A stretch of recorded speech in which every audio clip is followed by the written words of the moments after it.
Bisan pa man sa nagkalapad karon nga paggamit sa teknolohiya, moabot lang gihapon sa 150 ka tawo ang mobisita sa Cebu City Public Library matag adlaw.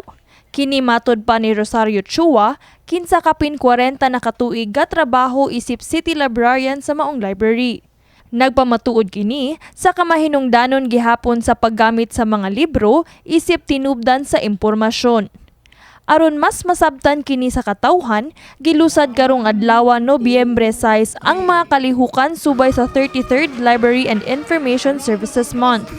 Apil na niini ang digital literacy for senior citizens, launching sa free literacy program for kids, book character parade, chess tournament alang sa atong mga kaigsuon ng visually impaired ug uban pa.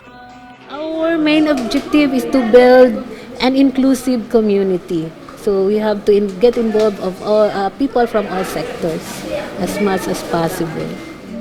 Dugang pa ni Chua, nga gihinay-hinayan na nga gisugdan sa kagamhanan ang plano nga renovation ug expansion sa Cebu City Public Library. Sa karon, giuna pa ang pagrepaint sa gawas nga bahin sa library.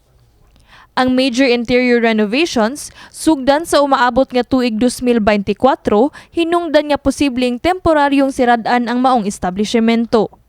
Plano sa dilang balikon ang pag-abli sa library ngadto sa publiko 24/7 kung mahuman na ang pag-renovate niini. Depends lang, siguro kapag matapos na, then we will also talk with the mayor regarding this 24/7. Gusto naman nila, but we want to have a safe place for them to study and provide them an exclusive place, like for example the third floor for those who would stay until 6 a.m. and then also the place for lectures and sa pagkakaroon, mamahimo lang gihapon nga makagamit sa mga facilities sa Cebu City Public Library. Aduna sila'y nagkadaiyang genre sa libro nga magamit isip research materials ug doon na po'y libre nga charging station. Gawas ni ana, aduna sab sila'y libreng internet services.